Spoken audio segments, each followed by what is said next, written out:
Sí, Señor. Por siempre tú reinarás, Señor, porque tú eres Rey desde los siglos y hasta los siglos, Señor. Toda la tierra, todo el universo se postra delante de tu presencia y tu poder. Y no podemos sino decir, Señor, que tú eres nuestro Rey, Rey de reyes, soberano de soberanos, Señor. Eres el más hermoso, eres el más precioso, Señor. Por eso te amamos y por eso te rendimos, Señor, honores y nos rendimos delante de tu presencia. Gracias, Señor, por todo en el nombre de Cristo Jesús. Amén y amén. Buenos días a todos, buenos días a las personas que están aquí, buenos días también a los que nos ven por las redes. Les queremos reiterar nuestro agradecimiento del trabajo que hacen ustedes al compartir estas prédicas, al compartir estos mensajes, porque sabemos nosotros que cada vez que cada uno comparte el mensaje, más y más personas pueden llegar a conocer al Señor y pueden llegar a rendirse a sus pies. También les recordamos que el próximo domingo es el primer domingo del mes de septiembre y celebraremos como cada domingo la Santa Cena. De manera que ve preparando tus elementos, el pan, el jugo de uva, para que nos puedas acompañar desde tu casa la próxima semana para celebrar la Santa Cena del Señor. Bueno, pues vamos a entregar este tiempo al Señor. Les voy a pedir que me acompañen en una oración. Señor, te damos gracias por este tiempo. Gracias porque nos permites estar aquí reunidos, Padre. Gracias porque sabemos que tu Espíritu Santo ya está en este lugar, Señor. Te pedimos en el nombre de Jesucristo que tú, Señor, dirijas este servicio, que envíes a tus ángeles, Señor, a nuestros consiervos, a alabar y adorarte junto con nosotros, Señor. Que este lugar sea limpiado de toda distracción, de todo espíritu de oposición y de todo espíritu de resistencia, Señor. En el nombre de Jesucristo, declaramos que tú estás aquí en este lugar, Señor, y que es tu palabra la que va a ser hablada, y que esta palabra que va a ser lanzada el día de hoy, Señor, se quedará sembrada en los corazones de tus hijos y dará fruto, Señor, al 100 y al 1000 por uno en tu tiempo y conforme a tu propósito. Gracias en el nombre de Cristo Jesús. Amén y amén. Bueno, pues hoy vamos a hablar acerca de un capítulo que se encuentra en el Evangelio de Juan. Pueden irlo buscando, es el capítulo 11. Y este capítulo nos habla acerca de la muerte de Lázaro. Ya lo hemos escuchado muchísimas veces, lo hemos oído muchas veces en prédicas, quizás algunos han visto películas. Es una parte del Evangelio muy conocido, pero al mismo tiempo es una parte, como toda la Escritura, que nos da un mensaje tremendo de parte del Señor. Yo lo estaba leyendo y estaba analizando que precisamente este capítulo acerca de la muerte de Lázaro es uno de los capítulos donde hay más reclamos para el Señor. Todos lo sabemos, pero vamos a comenzar a leerlo. Ya estamos, Juan 11, desde el versículo 1, ¿ya lo tienen? Si lo tienen, digan amén. Muy bien. Dice entonces desde el versículo 1, estaba entonces enfermo uno llamado Lázaro de Betania, la aldea de María y de Marta su hermana.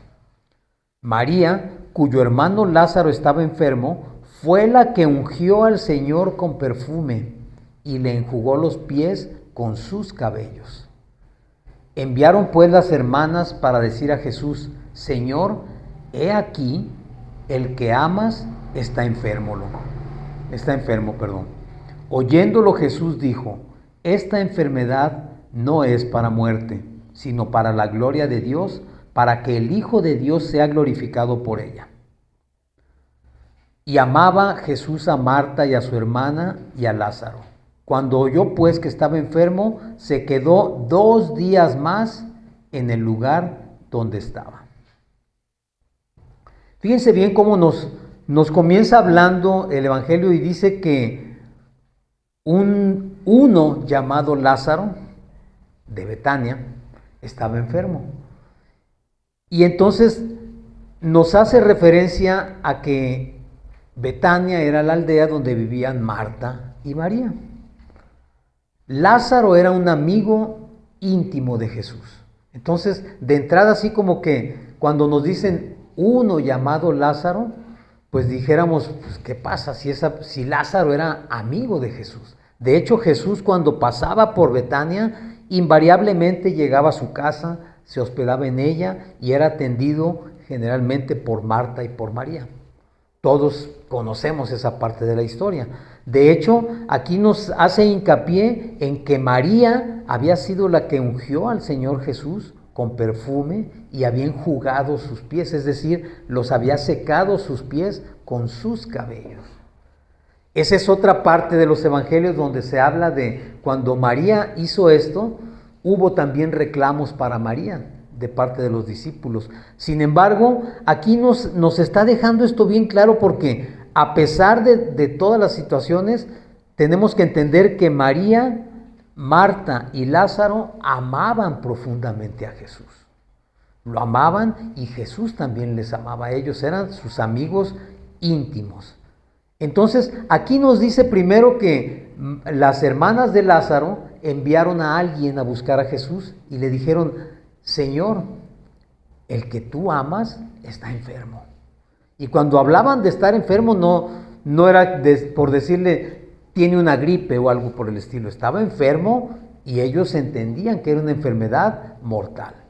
Por eso fueron a buscar a Jesús, para que Jesús fuera a visitarlo. Ellos conocían a Jesucristo, ellos sabían que Jesús tenía el poder para sanar y también sabían que Jesús, siendo el Hijo de Dios, podía hacer cualquier cosa para salvar a su amigo amado. La primer sorpresa que todo mundo nos llevamos cuando seguimos leyendo esto es que Jesús les dice algo así como, no se preocupen, esta enfermedad no es de muerte, sino que es para que el Hijo de Dios sea glorificado en esa enfermedad. Y entonces algo más extraño todavía, siendo una persona que amaba a Lázaro, todavía se queda 2 días más en donde está. ¿Sí? Yo no sé qué piensen ustedes, pero en estos tiempos donde la tecnología es tan importante y tan tremenda, y seamos sinceros en esto, ¿quién de nosotros no se desespera cuando mandas un mensaje y tardan 2 minutos en contestártelo? Si tardan 2 minutos, ya te sientes como que no lo ha visto, ¿verdad? 5 minutos no se diga. 1 hora nos da coraje. ¿Cómo es posible que no haya visto mi mensaje, que no lo haya contestado? Y si no lo contesta en el transcurso del día, pues no se diga. O sea, casi estamos para romper relaciones con esa persona porque nos ha ignorado. Y aquí Jesús, con toda la calma del mundo, decide quedarse 2 días más en la aldea donde está. Pareciera que no le dio importancia, pero él mismo dijo, no se preocupen, esta enfermedad no es de muerte. Esta enfermedad es para que yo sea glorificado en ella. Y cuando nosotros andamos caminando en el mundo, es muy común que muchas veces en momentos de desesperación clamemos al Señor, clamemos a Jesús y nos sentimos desesperados porque no recibimos una respuesta. Y a veces sentimos que vamos a morir, y no porque sea una enfermedad de muerte, sino porque en esa situación en donde estamos tan desesperados que sentimos que ya no va a haber salida de ella. Y pensamos o entendemos que el Señor no nos escucha o no nos está haciendo caso. Y cuando yo leo esto, me pongo a pensar precisamente en esta situación. O sea, Jesús parecía como que no le dio importancia a aquello. Y entonces nos dice que después, cuando estaba Dice que después habló con sus discípulos y les dijo, vamos a Judea otra vez, o sea, no a Betania, a Judea. Y los discípulos le recriminan porque le dicen, Rabí, es decir, maestro, ahora procuraban los judíos apedrearte y otra vez vas para allá. Es decir, tu amigo Lázaro está enfermo y parece que no te importa. Pero no solamente eso, venimos de Judea, allá intentaron matarte hace poquito tiempo y quieres volver allá otra vez. Los discípulos, imagínense cómo se sintieron en ese momento. Yo creo que como muchos de nosotros, quizás no entendían lo que estaba sucediendo o lo que estaba pasando por la mente de Jesucristo. O sea, ¿cómo es posible que dos situaciones y las respuestas son aparentemente contrarias a lo que cualquiera esperaría, ¿no? O sea, cualquiera esperaría que Jesús dijera, vámonos inmediatamente a Betania, vamos a ver a mi amigo para sanarlo. Y de Judea, pues olvídense porque ayer nos quisieron matar allí y no vamos a regresar por un tiempo. Pero fue todo lo contrario. Y así son las cosas en nuestras vidas cuando buscamos del Señor muchas veces. Muchas veces nosotros esperamos y creemos que la respuesta va a venir en el momento en que yo la necesito, según yo. En el momento en que yo lo estoy requiriendo. ¿Por qué? Porque mi desesperación es tanta que yo necesito una respuesta inmediata. Sin embargo, el Señor dice, tranquilo. Hay algo que tenemos que entender aquí, porque los discípulos ya conocían a Jesús y habían andado con él mucho tiempo y sabían perfectamente todas las cosas que podía hacer Jesús. Entonces podemos decir que ellos lo conocían y confiaban en lo que él hacía, pero aún así no dejaban de sorprenderse. Y cuando le dicen, ¿a qué vamos a Judea? Si de allí nos quisieron matar. Jesús les dice, ¿no tiene el día 12 horas? El que anda de día no tropieza, porque ve la luz de este mundo, pero el que anda de noche tropieza porque no hay luz en él. Otra respuesta que pareciera como que, pues esto qué tiene que ver, ¿verdad? Pero Jesús se refería a que mientras él estuviera en el mundo, es decir, mientras fuera de día, mientras la luz del mundo estuviera con ellos tenían que aprender a andar confiados.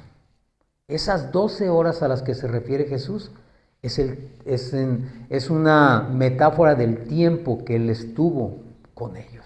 O sea, mientras esté yo con ustedes, ustedes van a caminar en la luz y no tienen de qué preocuparse.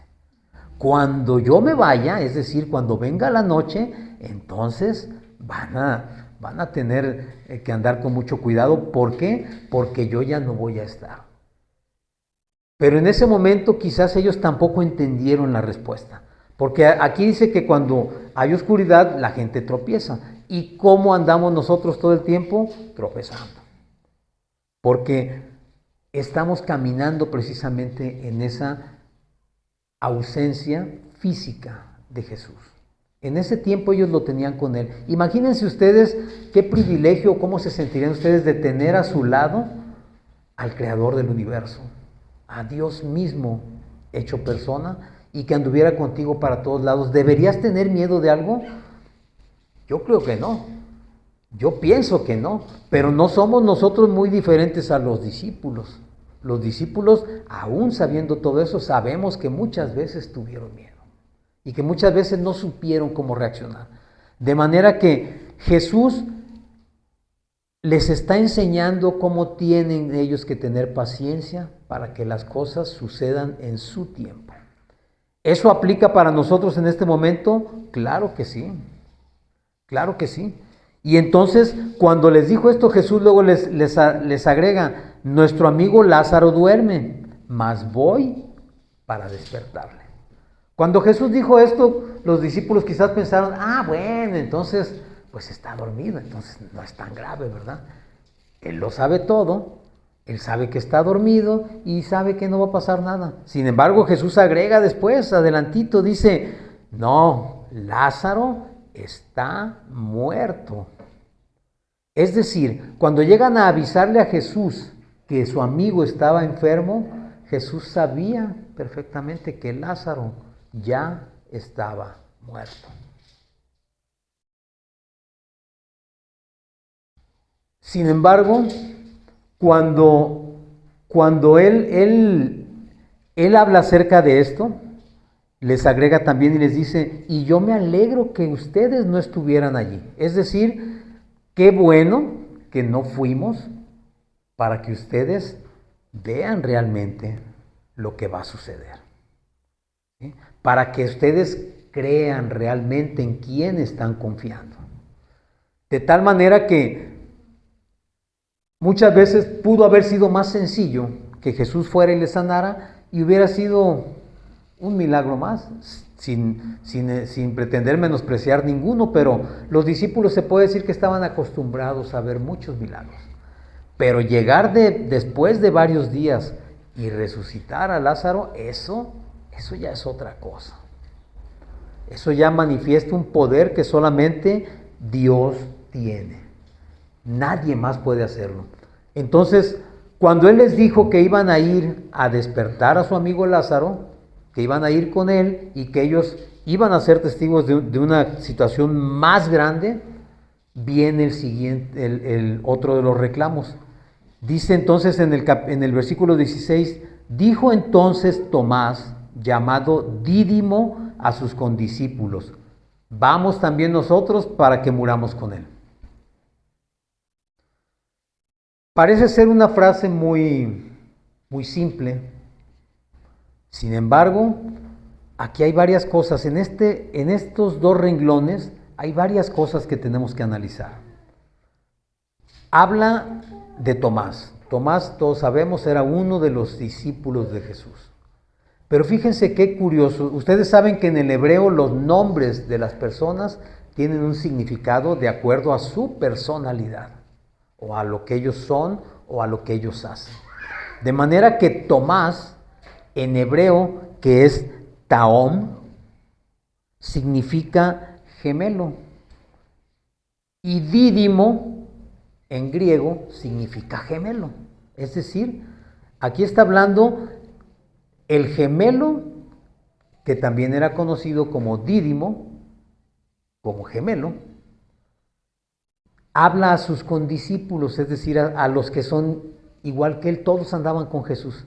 Y les dice, vamos también nosotros para que muramos con él.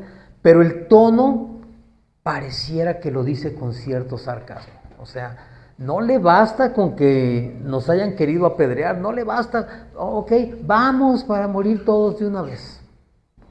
Es un reclamo escondido. Él está diciendo, pues, ¿qué más nos queda? Pues si el Señor dice que vayamos, pues vamos. Total, si nos matan, pues nos matan a todos, ¿verdad? Y pareciera que si tú lo ves así someramente, no tiene nada en especial esta frase. Sin embargo, cuando ya la ves de esa manera, nos está hablando precisamente de la personalidad de Tomás. Tomás, ¿por qué aclara que es gemelo? Porque espiritualmente podemos entender que una persona que es gemelo es como si fuera una sola persona dividida en dos. También Jacob y Esaú eran gemelos y ellos eran conocidos como Tomim, o sea, Tomim es gemelos en plural, Taom es gemelo en singular. Y todos conocemos la historia de Jacob y de Esaú.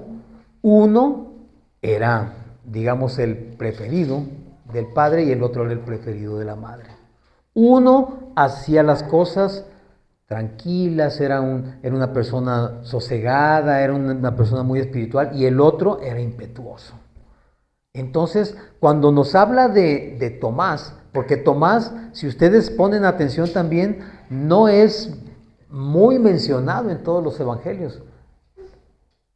Esta ocasión y la que todo mundo conoce, donde dice, yo voy a creer que es el Señor el que resucitó, si lo puedo tocar con mis manos y meter mis dedos en sus llagas. Entonces creeré que es Él y que ha resucitado. Yo veo aquí en Tomás el reflejo de lo que muchos de nosotros quizás somos en nuestro caminar cristiano. Hemos caminado con Jesús, hemos conocido a Jesús, hemos visto sus milagros, hemos visto cómo ha cambiado y transformado nuestras vidas. Sin embargo, una parte de nosotros se resiste a creer y se resiste a confiar. Y necesita ver y sentir y comprobar para decir entonces, sí es verdad, sí puedo creer. Pero la palabra nos dice también que la fe es tener la seguridad de aquello que no se ve, de aquello que no puedes tú tocar, de aquello que no puedes tú ver físicamente. Porque dice también que lo que se ve, ¿para qué esperarlo? O sea, ¿para qué si ya lo estás viendo? Entonces la fe es creer en lo que no se ve. Y la personalidad de Tomás nos habla de nuestra identidad, de que nosotros muchas veces, aún conociendo y aún sabiendo y aún habiendo leído toda la palabra y aún habiendo visto tantas cosas en nuestras vidas, seguimos con esa indecisión. Necesitamos ver, necesitamos tocar, necesitamos comprobar para estar seguros de que estamos creyendo en lo correcto. No es privativo de nosotros. Incluso Juan el Bautista, ¿recuerdan ustedes que Jesús dijo que ningún hombre parido por mujer había sido tan grande como él? Y sin embargo, cuando él fue hecho preso y fue llevado a la cárcel y lo iban a matar, no mandó preguntarle a Jesús, ¿en verdad eres tú el Mesías? Después de que él vio descender el Espíritu Santo, escuchó la voz de Dios diciendo, este es mi Hijo amado, en el cual tengo mis complacencias. Él fue testigo presencial de todo eso, y aún así cuando estuvo en problemas, ¿qué dijo? Seguro que eres tú, Señor. No es otro al que tenemos que esperar. ¿Te das cuenta? Cuando nosotros estamos en situaciones difíciles, dudamos, aunque hayamos visto 1000 veces la mano de Dios sobre nosotros. Y esto es lo que nos hace referencia Tomás. A esas dos partes de nuestro ser, de nuestro corazón, de nuestra mente, una que quiere creer y confiar y la otra que sigue resistiéndose todo el tiempo. Esa dualidad es la que nos impide muchas veces ver y vivir y conocer personalmente la gloria de Dios en nuestras vidas. Cuando Jesús va al encuentro de las hermanas de Lázaro, dice también que se detiene antes de entrar a la aldea. Y esto era algo común en aquel tiempo, porque cuando tú llegabas y conocías a alguien en un lugar, tú esperabas a que esa persona viniera por ti para llevarte a su casa.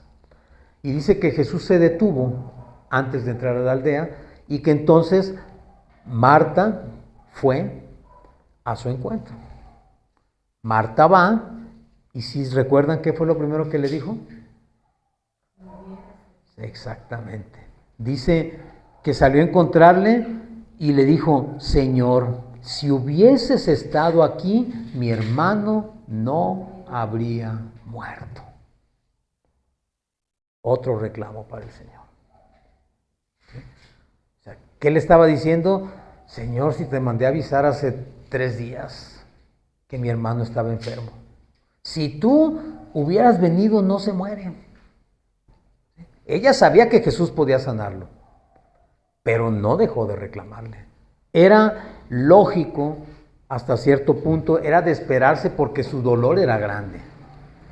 Entonces, cuando tú tienes un dolor grande, sale de tu corazón aquello que te está lastimando.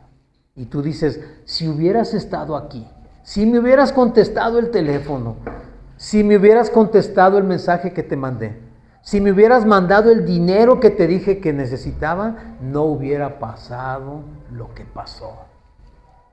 No nos hubieran embargado. No hubiéramos perdido el carro. No hubiéramos cerrado el negocio. No se hubiera muerto mi hermano, mi hermana, mi tío, mi hija. Si tú me hubieras hecho caso, no hubiera pasado esto. ¿Cuántas veces en tu vida le has reclamado a alguien esa situación? Yo me atrevo a decir que muchas. Si me hubieras prestado los 1,000 pesos que te pedí, no me hubieran quitado el carro. Y dice que junto con Marta, estoy parafraseando para no leer todo, dice la palabra que junto con Marta venían un grupo de judíos y todos venían llorando. Todos venían llorando, ¿por qué? Porque podemos entender que todos eran amigos o todos conocían a Lázaro. Entonces, el dolor que había causado la muerte de Lázaro había sido general en su pueblo. O sea, era una persona conocida, era un buen hombre, era una persona que, digamos, hacía cosas buenas y la gente lo quería. Entonces, cuando eso sucede, dice que viene un grupo de judíos también llorando junto con Marta. Cuando él se encuentra con Marta, le dice: tú no te preocupes, Lázaro resucitará. Y entonces ella le contesta: sí, Señor, pues eso ya lo sé, va a resucitar en los días postreros. Jesús le dijo: no, yo soy la resurrección y la vida, y el que cree en mí, aunque esté muerto, vivirá. Todo aquel que vive y cree en mí no morirá eternamente. Y voltea y le pregunta: ¿crees eso? Y ella le contesta: sí, Señor, sí he creído que tú eres el Cristo, el Hijo de Dios, y que has venido al mundo. Fíjate bien cómo Jesús le está diciendo: espérame, ¿sí sabes delante de quién estás? ¿Estás consciente? Si yo te estoy diciendo que tu hermano va a resucitar, es porque va a resucitar. ¿Crees o no crees en mí? Pone a prueba su fe y ella le contesta: sí, Señor, sí creo en ti. Claro que creo en ti. Ok. Entonces ya le dice: llévame a donde está Lázaro. Lo lleva a la tumba. Y entonces cuando él llega allí, dice que María lo alcanza. ¿Y qué crees? María también le reclama. ¿Te acuerdas que al principio de la lectura la palabra nos habló específicamente de que María era la que había ungido a Jesús y había secado sus pies con sus cabellos? Bueno, esa mujer de la cual Jesús dijo: cada vez que se predique el Evangelio, ella va a ser recordada por el hecho de haberme ungido. Esa misma mujer también le reclama a Jesús. Y le dice casi lo mismo que su hermana. Dice: Señor, si hubieses estado aquí, no habría muerto mi hermano. ¿De qué nos habla todo esto? Nos habla de que nosotros, a pesar de que estemos convencidos de que Jesús es el Señor, a pesar de que hayamos visto tantas cosas, siempre nuestro corazón va a estar inclinado a dudar en un momento dado y a hacer reclamo. Señor, ¿por qué me está pasando esto a mí? ¿Por qué mi negocio no camina bien? ¿Por qué mi relación no funciona? ¿Por qué mi familia es un desorden? ¿Por qué mis hijos no me obedecen? ¿Por qué mis hijos están en drogas? ¿Por qué mis hijos beben hasta ponerse inconscientes, hasta quedar tirados? ¿Por qué mis hijos fuman y por qué se hacen tanto daño en sus cuerpos? ¿Por qué, Señor? Si yo te he pedido tantas veces que arregles esto, ¿por qué no salvaste mi matrimonio? Se nos olvida, como también en ese momento quizás se les olvidó a Marta, a María, que Jesús es Dios de vida.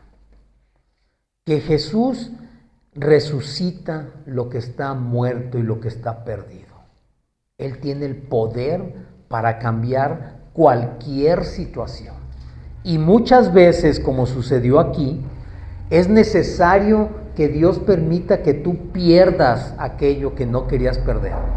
Que tú termines con un matrimonio que no querías terminar.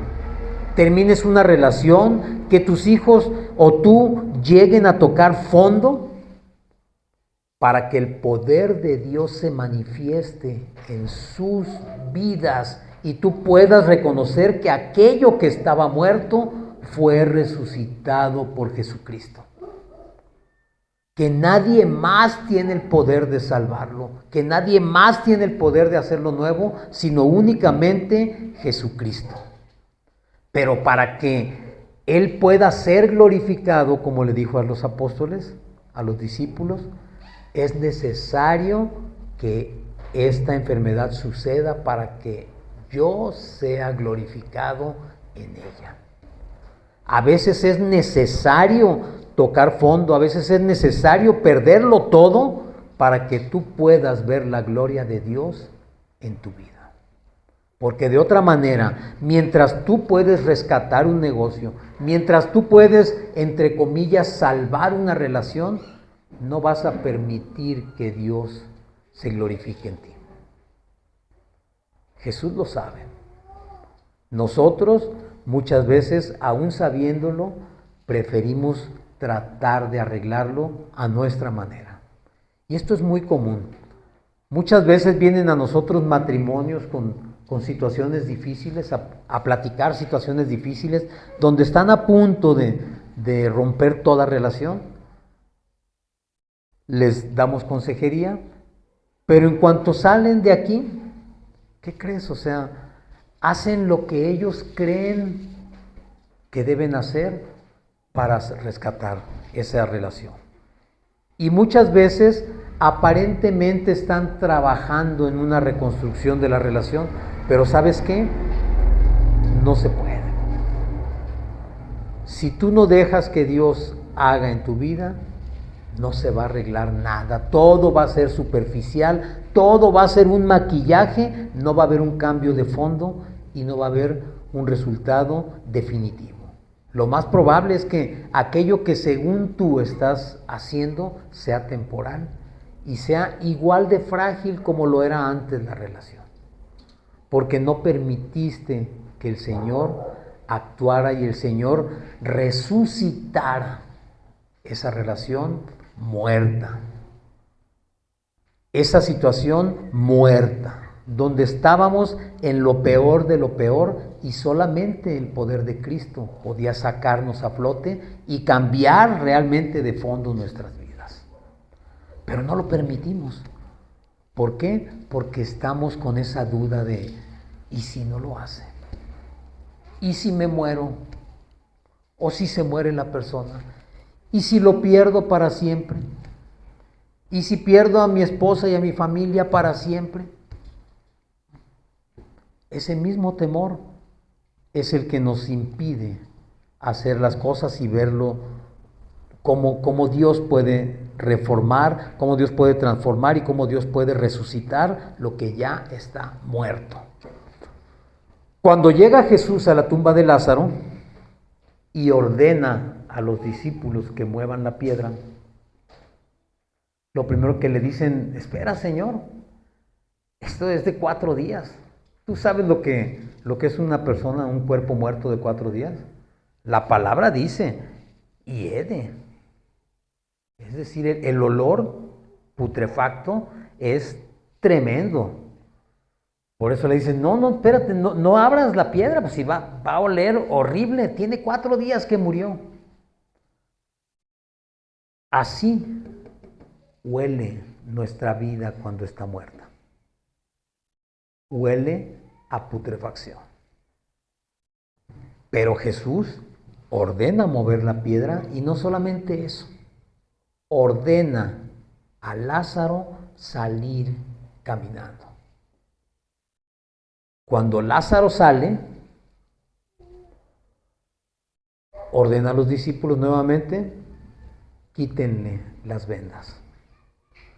Cuando enterraban a una persona, la cubrían con lienzos, la envolvían. Y obviamente Lázaro, que estaba siendo resucitado, venía envuelto en todas esas vendas. Jesús dice, quítenle las vendas y déjenlo ir. Hay algo importantísimo aquí que tenemos que entender. Jesús, siendo Dios, tenía el poder de mover la piedra, ¿estás de acuerdo? Él pudo haber ordenado a la piedra, muévete, y la piedra se iba a mover. Él pudo haber, como lo hizo, sacado a Lázaro, resucitado, y también ordenar en ese momento que todas las vendas le fueran quitadas. Pero no lo hizo. ¿Por qué no lo hizo? Porque algo que tenemos que entender es que nosotros, como cuerpo de Cristo, como iglesia, tenemos una parte del trabajo que hacer. ¿Y cuál es esa parte del trabajo? Obedecer. Cuando el Señor dijo, retiren la piedra, inmediatamente fueron a retirar la piedra. No le preguntaron ni le dijeron nada. Simplemente el Señor dice que la movamos, la movemos. Y esas ataduras, esas vendas que traía Lázaro, representan todas las cargas y todos los problemas que traemos nosotros también.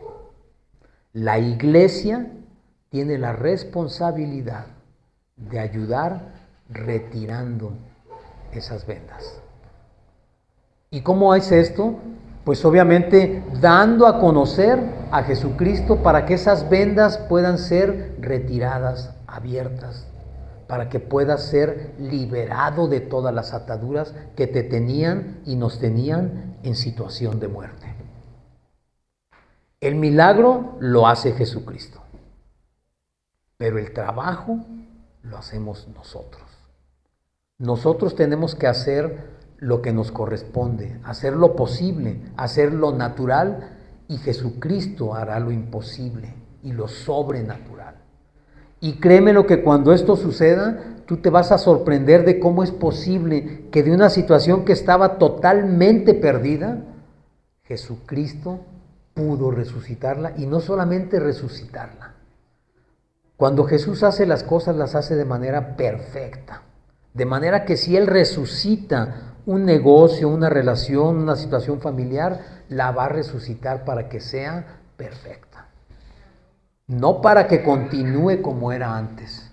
Porque si tú restableces tu relación y continúas con la misma situación de antes, no has ganado nada.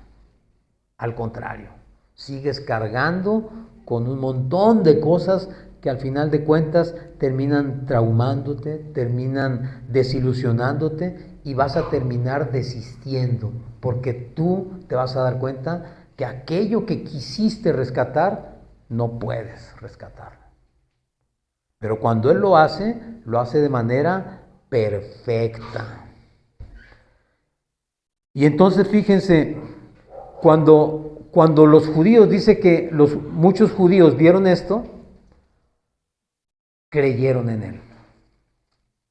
Es decir, esos judíos, así como nosotros, tuvieron que ver lo que sucedía para poder creer que efectivamente Jesús era el Hijo de Dios. Esos judíos también nos representan a nosotros. Ellos conocían la ley, ellos conocían las profecías, ellos conocían las promesas, pero no estaban seguros, tuvieron que ver para convencerse. ¿Sí? Y entonces, una frase importante que le dice Jesús a María antes de resucitar a Lázaro, le dice en Juan 11:40, le dice, no te he dicho que si crees verás la gloria de Dios. El día de hoy Jesucristo te está diciendo lo mismo a ti. No te he dicho que si crees vas a ver mi gloria. No te he dicho que si confías en mí vas a ver resucitado todas las cosas de tu vida que hoy están muertas. Tu salud, tu economía, tu relación familiar, tu matrimonio, la escuela, el trabajo.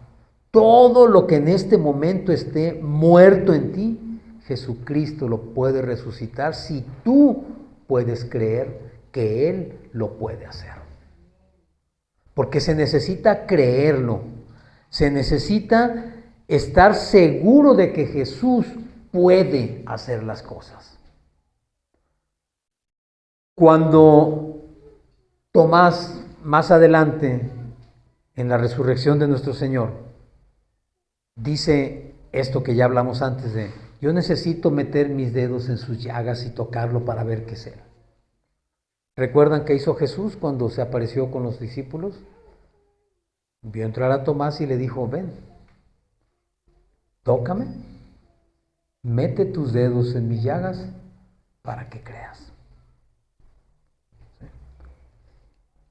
Y entonces Jesús dijo, dichoso aquel que cree sin ver. Así nos habla el Señor a nosotros. No importa cuál sea tu situación. No debemos olvidar que Jesús es Dios de vivos, no es Dios de muertos. Que Jesús es vida en sí mismo, que Jesús venció la muerte, que Jesús venció al diablo, venció a toda potestad, venció al enemigo de tal manera que tú puedas ver y creer que Él te puede sacar de cualquier situación. Si yo te platicara mi vida, te podría platicar infinidad de testimonios donde las cosas eran imposibles de resolverse. Pero el Señor lo hizo. No porque yo sea muy bueno, no porque yo sea alguien diferente a ti. Porque la gente luego dice, bueno, es que usted está más cerca de Dios. Mi hermano, tú y yo estamos a la misma distancia de Dios. La diferencia está nada más en que tú puedas creer que Él lo puede hacer. Y que dejes de estar metiendo las manos en donde ya te has dado cuenta que durante muchos años no has hecho sino seguir, insistir, persistir y mantener una situación que no es la adecuada para ti. Y que además te está causando daño, te está causando dolor y te está causando problemas. Pero somos tan necios que no queremos soltar ese control y necesitamos ver las cosas para poder creer que Dios lo puede hacer. Hoy en la mañana, mi esposa sin querer, me confirmó la palabra que íbamos a compartir hoy, porque aunque no lo creas, cuando yo me paro aquí, ni siquiera ella sabe de qué voy a hablar. Entonces, en la mañana se despertó, nos despertamos, oramos y me dijo, ¿sabes qué? El Señor me dio una palabra, el Señor me dio un versículo. Y ese versículo está en Isaías 33:2. Y así me lo dijo. Dice, pues no entiendo, pero me dio esto. Fíjate bien lo que dice en Isaías 33:2.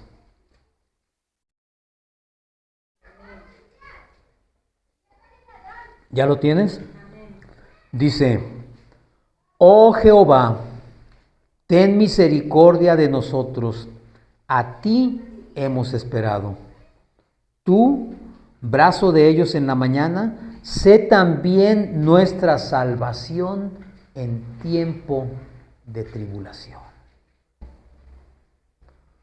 El Señor te está diciendo, ora a mí cuando estés en tribulación, cuando estés en problemas. Yo voy a ser tu salvación. Voy a ser tu brazo fuerte, voy a ser tu vencedor, porque el brazo de justicia de Dios se llama Jesucristo. Y si tú confías en Jesucristo, la justicia de Dios va a estar sobre ti. El poder de Dios va a estar sobre ti. La gloria de Dios va a estar sobre ti. Porque la gloria de Dios se manifiesta en tu vida cuando tú puedes ver cómo el poder de nuestro Dios se manifiesta en tu vida cotidiana, en tu día a día. Eso es ver la gloria de Dios. Voy a terminar con el Salmo 9. Vamos a ver el Salmo 9, versículos 9 y 10. Con esto termino. ¿Ya lo tienes? Muy bien, dice el Salmo 9, versículos 9 y 10, dice: Jehová será refugio del pobre, refugio para el tiempo de angustia. En ti confiarán los que conocen tu nombre, por cuanto tú, oh Jehová, no desamparaste a los que te buscaron. Cuando tú lees la palabra, si tú pones el nombre de Jesús aquí, entonces leerías: Jesús será refugio del pobre, refugio para el tiempo de angustia. En ti confiarán los que conocen tu nombre. Hace rato cantábamos la alabanza de Yeshua. Yeshua es el nombre de nuestro Salvador. Dice: por cuanto tú, oh Jesús, no desamparaste a los que te buscaron. Yeshua en hebreo significa salvación. Y ese es el nombre de nuestro Señor, de nuestro Mesías, de nuestro Salvador, Jesucristo, Yeshua HaMashiach. A Él sea toda la gloria, toda la honra, todo el poder y toda la alabanza y adoración por los siglos de los siglos. Amén y amén.